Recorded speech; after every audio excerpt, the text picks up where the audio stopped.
Section 4.8 Isosceles and equilateral triangles.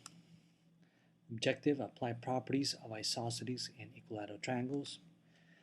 Vocabulary: you can pause to read, but I'm moving on to the next slide. These are key parts of an isosceles triangle. So this is what we call the legs, the two sides that are congruent.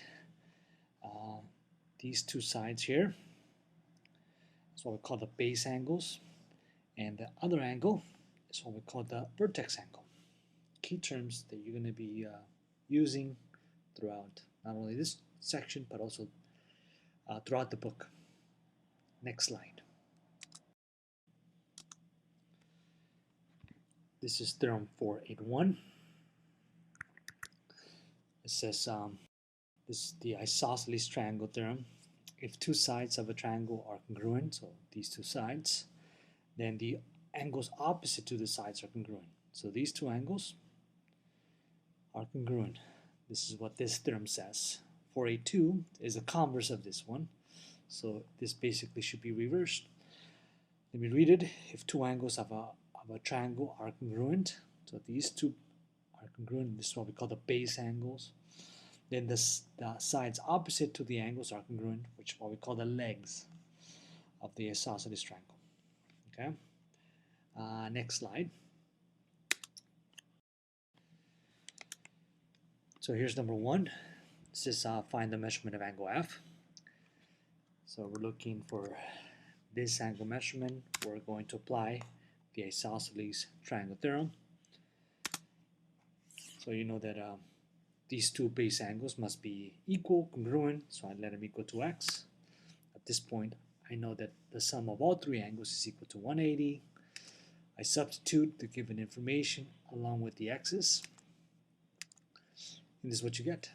So the measurement of angle F is 79 degrees. Number two,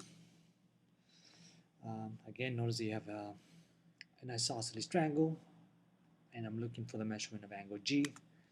I apply the isosceles triangle theorem. Base angles are congruent by the theorem. Set this equation, solve for x. I trust that you can follow the algebra, and that's why I end up with the measurement of angle G equaling 66 degrees. Next slide. This is a corollary to the equilateral triangle theorems, and it says if a triangle is equilateral, then it's equiangular. Look at the picture.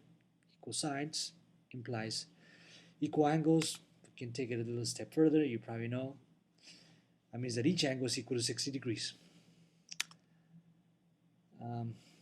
This is basically the converse of this corollary.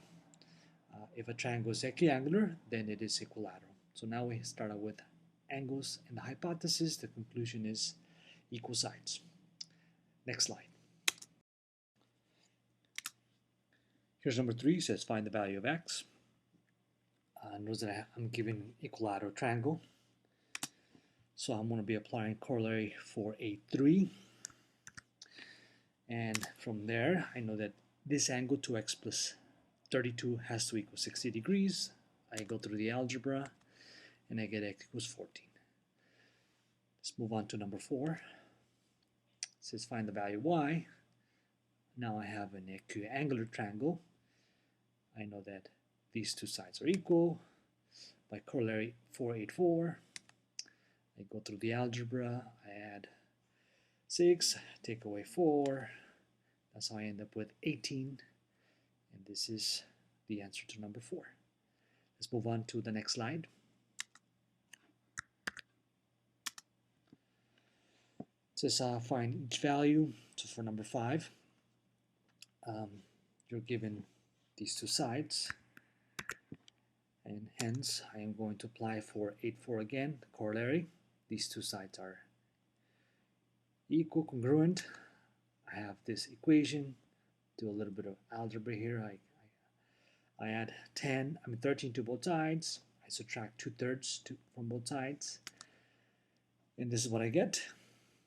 And then at this point, I want to isolate the y, so I don't want this fraction in front. So I'm going to multiply this right-hand side by the reciprocal 5/3, which is 3/5. 3/5.